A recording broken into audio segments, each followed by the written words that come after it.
बिस्मिल ड्रामे की अगली किस्त में आप देखेंगे कि मासूमा ने बड़ी चालाकी के साथ खेल खेला। तौकीर के साथ इसे अपनी बेबसी का यकीन दिलाने के बाद जब वो इसे लेने के लिए आता है कि अपने घर वापस चलो, तो इनकार कर देती है। मुझे आपसे तलाक चाहिए, मुझे इस तरह की ज़िंदगी नहीं चाहिए कि कोई भी उठकर मुझ पर उंगली उठाए, मेरे किरदार को मशकूक करार दे और मैं ज़माने को वजाहतें देती फिरूं कि मैंने सिर्फ मोहब्बत की शादी की थी, कोई गुनाह नहीं। तौकीर पर प्रेशर डालती है तलाक लेने का, और तौकीर जो माहौल साजगार होने के बाद इसे अब हमेशा अपने साथ रखने का प्लान बना चुका था, फिर से डगमगा जाता है, क्योंकि इस बार रिहाम के सामने इसने अपनी सिचुएशन अच्छे से क्लियर कर दी थी कि तुम्हारी बेरुखी ने मुझे मासूमा की तरफ मतवज्जो किया, तुम्हारी मसरूफियत ने मुझे कहीं और मसरूफ़ होने पर मजबूर किया, तुम हो कसूरवार। ऐसे में मूसा भी अपनी माँ की वजह से ठंडा पड़ चुका है, अब दोबारा खुद को मारने की धमकियाँ नहीं देने वाला। इसीलिए तौकीर साहब को भी सुकून का सांस आता है कि अब वो आसानी से अपनी दोनों बीवियों को अपने साथ रख सकते हैं। रेहाम इस घर में रहेगी, मासूमा उस घर में, और तौकीर साहब को आज़ादी होगी, ना कोई डर ना कोई खौफ। लेकिन मासूमा की बातों ने इन्हें फिर से परेशान कर दिया। वहीं मासूमा की माँ सर पकड़ कर बैठी हैं। ये क्या किया तुमने? क्या ज़रूरत थी तुम्हें तौकीर साहब के सामने ऐसी बातें करने की? अगर उन्होंने सचमुच तुम्हें तलाक दे दी तो फिर क्या करोगी? अरे वैसे ही इस शादी की वजह से इनके बेटे ने जो हमें जलील किया है, इसके बाद हमारी इज्जत 2 टके की रह गई है। जिस पर मासूमा भी कहती है कि बेइज्जत तो हम हो ही गए हैं, अब इस बदनामी के दाग तो तब ही धुलेगा जब टीटी मुझे दुनिया के सामने तस्लीम करेगा। वहीं तौकीर साहब परेशान ऑफिस में बैठे हैं कि मासूमा को कैसे मनाएं, कैसे राज़ी करें।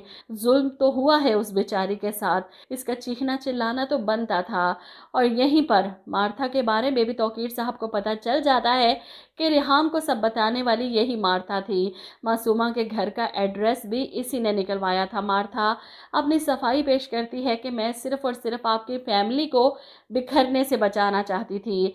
ऐसे में तौकीर साहब गुस्से से कहते हैं, धोखा देने वाले की ना तो मेरी ज़िंदगी में कोई जगह है और ना ही वैल्यू। अपने लिए असूल और हैं तौकीर साहब के, और ख़ुद जो अपनी बीवी को धोखा दिया तो चाहते हैं कि वो इसे माफ़ कर दे और सब कुछ भूल कर पहले की तरह सब ठीक कर दे। मूसा अपनी माँ से कहता है कि जुर्म डैड ने किया है और मुंह मैं छुपाता फिर रहा हूँ।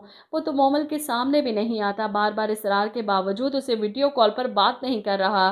कहीं मोमल इस चोट के बारे में पूछे, परेशान हो और इससे सब उगलवा ना ले। खैर यहाँ पर रेहाम मूसा से कहती है, ये तो हम कह रहे हैं कि उसने जुर्म किया है, वो तो इसे अपना हक मानता है। खैर तौकीर साहब तो फैसला कर चुके हैं कि मासूमा के साथ होने वाली ज्यादतियों का अजाला वो करके रहेंगे, पूरी दुनिया के सामने इसे तस्लीम करेंगे, अपनी बीवी का दर्जा देकर सब जानने वालों के सामने एलानिया बताकर के मासूमा से दूसरी शादी कर चुके हैं।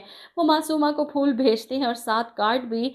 ऐसे में मासूमा तो बिल्कुल फ्रेश है, इसे पता है कि जो वो चाहती है इसे मिल ही जाएगा। और वहीं दूसरी तरफ मूसा को जब अपने डैड के इस फैसले की खबर मिलती है तो वो फिर से चिल्लाता है, आप ऐसा कैसे कर सकते हैं मेरे साथ?